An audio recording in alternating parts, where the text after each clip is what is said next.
नमस्कार, कांचन किचन रेसिपीमध्ये आपल्या सर्वांचं मनापासून स्वागत आहे। आज काय बनवायचं? आज काहीतरी स्पेशल नाश्ता बनवूया। आता वाटाण्याचा सीझन चालू झालेला आहे, त्यामुळे म्हटलं आज वाटाण्याची म्हणजे रेसिपी बनवूया। तशी मुलांना सर्वांनाच आवडण्यासारखी आहे। तर या ठिकाणी बघा, या ठिकाणी मी काही वाटाणे घेतलेले आहेत सोलून, परत आलंच एक छोटा तुकडा घेतलेला आहे, एक 4 लसणाच्या पाकळ्या घेतलेल्या आहेत आणि याच्यामध्ये काय करायचे, आता चवीप्रमाणे तिखट कसं पाहिजे त्याप्रमाणे तुम्ही मिरची घालू शकता। लहान मुलं खाणार असेल तर स्किप सुद्धा करू शकता, थोडंसं घातलं तरी चालेल, म्हणजे टेस्ट येते चांगली। आता हे काय करायचं, बिन पाणी घालता आपल्याला मिक्सरवर वाटून घ्यायचं आहे।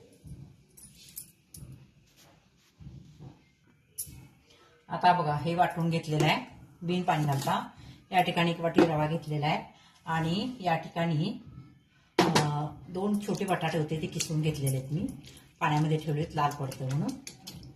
आता काय करायचं आहे, आपण फोडणी देऊया। या ठिकाणी तुम्ही 1 बटाटा घातला तरी चालते, शिजवून घातला तरी सुद्धा चालतं। माझ्याकडे वेळ थोडा तसा नाश्त्यासाठी कमी होता म्हणून मी किसलेला आहे, तुम्ही शिजवून घातला तरी चालते। प्रथम काय करूया, आपण फोडणी देऊया। हे पहा, या ठिकाणी मी गॅस ऑन केलेला आहे, कढई ठेवलेली आहे। आता याच्यामध्ये तेल घालायचं आहे, तेल थोडंच घालायचं, 1 अर्धी पळी होईल एवढं, 1 अर्धी आपली जेवणाची पळी असते ना तेवढंच तेल।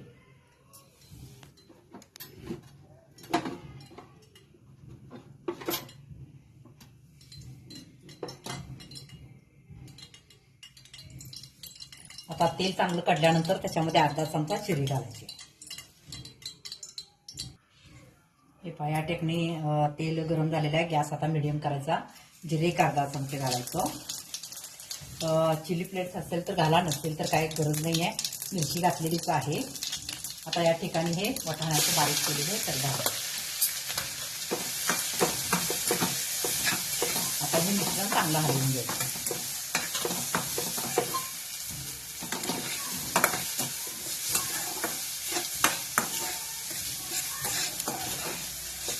एक 5 मिनिटं चांगलं हलवून घ्यायचं, हे म्हणजे वाटाणा वगैरे चांगला याच्यामध्ये भाजला जातो मिरची वगैरे।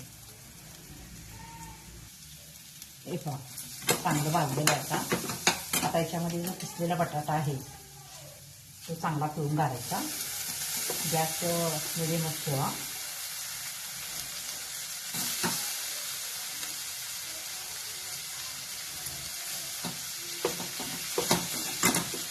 आता हे पण चांगलं 1-2-3 मिनिटं परतून घ्यायचं।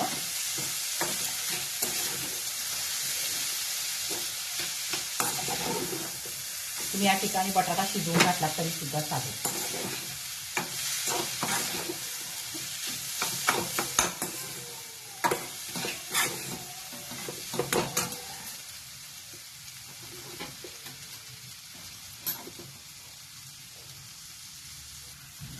हे पहा, या ठिकाणी आपला बटाटा सुद्धा चांगला झालेला आहे, 2-3 मिनिटं झालेले आहेत। आता याच्यामध्ये काय करायचं, ज्या वाटीनं रवा घेतलेला आहे त्याच वाटीनं 2 वाटी याच्यामध्ये पाणी घालायचं।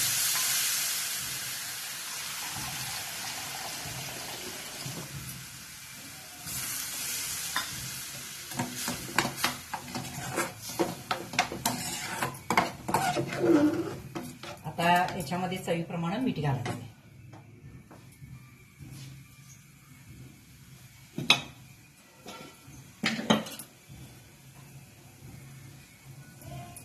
आता गॅस मोठा करा थोडा, म्हणजे पाण्याला उकळी आली पाहिजे। मीठ चेक करून आपण नंतर घालू शकतो।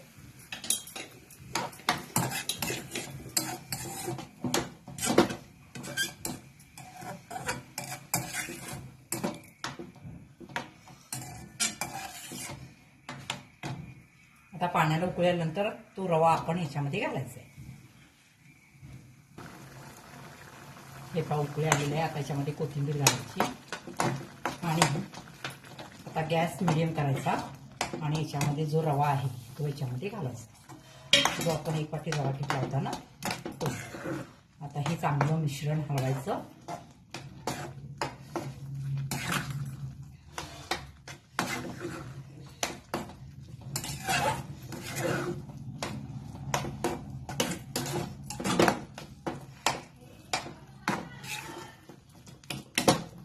आणि एक 5 मिनिटं झाकून ठेवायचं, म्हणजे हा रवा शिजला पाहिजे.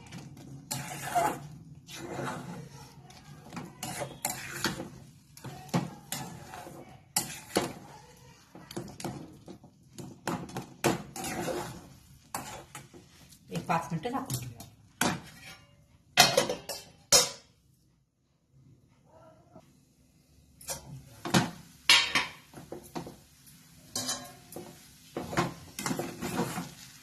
या ठिकाणी आता हे घट्ट झालेलं आहे. एका प्लेटमध्ये काढायचं. अजून आपणाला याच्यावर अजून ही रेसिपी पुढं आहे, एवढीच नाही आहे, अजून याच्यावर करायचं आहे. आता आपण काय करायला, हे गार करायला काढू एका प्लेटमध्ये.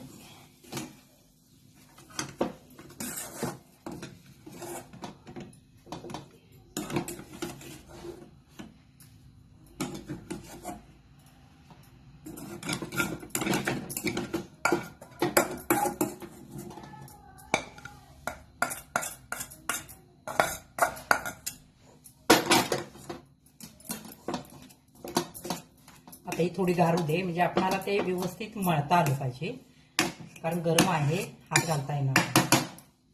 त्यामुळे आता हे गार झाल्यानंतरच आपण पुढची प्रोसेस करू. बघा, घरच्या घरी जे जास्त मी याच्यामध्ये मसाले वापरले नाहीत. या ठिकाणी तुम्ही धने पावडर, आमचूर पावडर, गरम मसाला वगैरे असं तुम्ही घालू शकता. पण आता कसं आहे, ही सकाळची वेळ आहे, त्यामुळे हे मसाले सकाळी जास्त आमच्यात मसाल्याचं कोण खात नाही आहे, पित्ताचा त्रास असल्यामुळे. त्यामुळे मी ह्यात कुठलेही मसाले केलेले नाही. या ठिकाणी तुम्ही आमचूर पावडर नसेल तर लिंबू वगैरे, तरी सुद्धा एक अर्धा लिंबू वगैरे घातला तरी चालेल. म्हणजे जसं तुम्हाला मसाले जर स्पायसी जर आवडत असेल तर तुम्ही याच्यामध्ये मसाले ऍड करू शकता. ज्या वेळेला तुम्ही पाणी घालता ना बटाटे हे केल्यानंतर, त्यावेळेला त्याच्यामध्ये ते मसाले तुम्ही घालू शकता.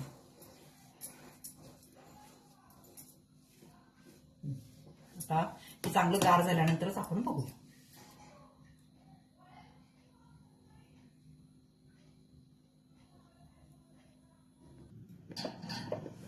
हे पहा, थोडं थंड झालेलं आहे. आता याच्यामध्ये 2 चमचे कॉर्नफ्लॉवर घालते मी. तुमच्याकडे नसेल तर तुम्ही तांदळाचं पीठ वापरलं तर चालतं, किंवा बेसन पीठ वापरलं तरी सुद्धा चालतं. या ठिकाणी 2 चमचे मी कॉर्नफ्लॉवर घातलेलं आहे. आता हे चांगलं मिश्रण मळून घ्यायचं आहे. या ठिकाणी तुम्ही तांदळाचं पीठ घातलं तरी सुद्धा चालतं, नसेल तर बेसन पीठ घाला. हे चांगलं एकजीव करून घ्यायचं आहे.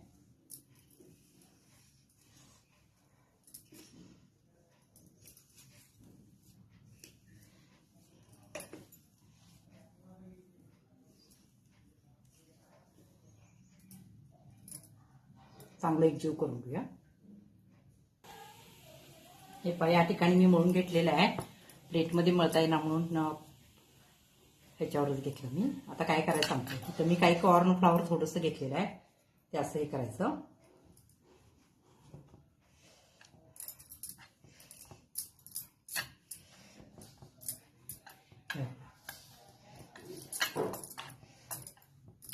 कटलेट हे करतोय ना आपण, हा बरोबर ओळखला, हे कटलेटच आहे एक प्रकारचं. अशा पद्धतीने काय करायचं आहे, आता आपण करून घ्यायचं. जसं तुम्हाला जाड हवाय, पातळ हवाय, चपटे सुद्धा केला तरी चालतंय. अशा पद्धतीने हे आता सगळे करून घेऊया आपण.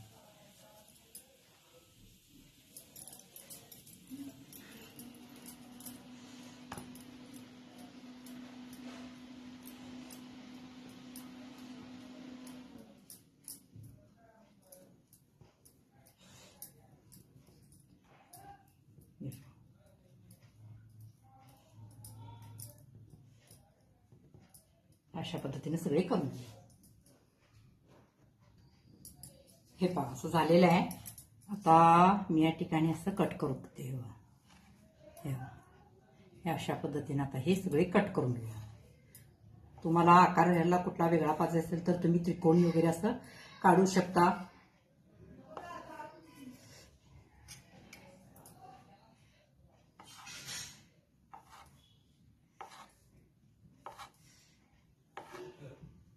अशा पद्धतीने आता सगळे कट करून घेऊया. हे पहा या ठिकाणी असं सगळं कट केलेलं आहे मी. आता हे आपण तळून घ्यायचं आहे. थोडंसं असं हे केलं तरी चालतं.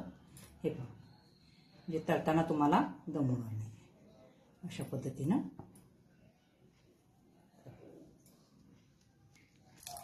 हे पहा तेल गरम करायला ठेवलं होतं. आता तेलामध्ये हे सगळे आपण कट केलेले हे कटलेट सोडूया आणि चांगल्या ब्राऊन कलरमध्ये चांगलं तळून घेऊ.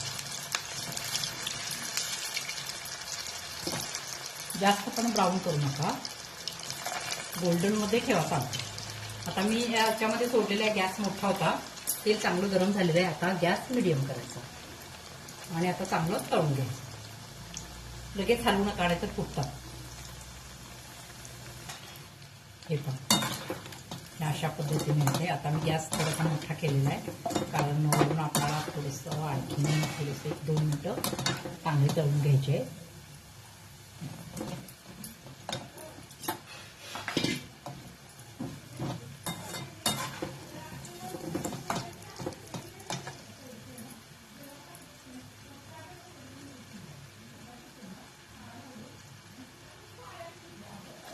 आणि काय करूया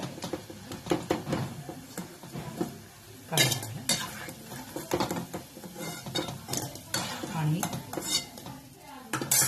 दुसरी घालूया याच्यामध्ये.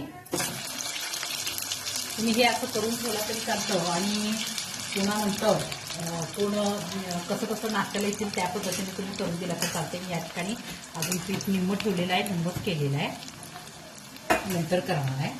आता याच्यामध्ये टाकल्यानंतर गॅस थोडासा मिडियम करायचा. भाजत आल्यानंतर पुन्हा गॅस मोठा करायचा. हे पहा या ठिकाणी तळून झालेले आहे, एकदम क्रिस्पी झालेले आहे.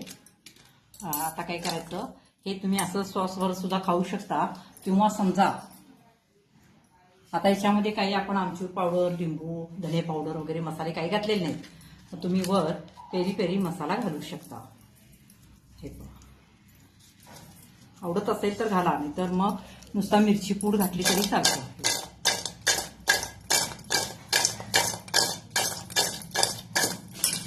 अशा पद्धतीने सुद्धा तुम्ही खाऊ शकता किंवा नुसता सॉस बरोबर सुद्धा तुम्ही खाऊ शकता. आता या ठिकाणी बघा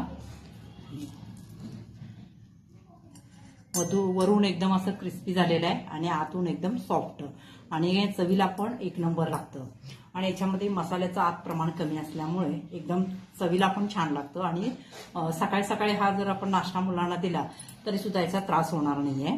आणि तेल पण अजिबात ओढत नाही आहे याला. हे पहा तेल अजिबात ओढत नाहीये.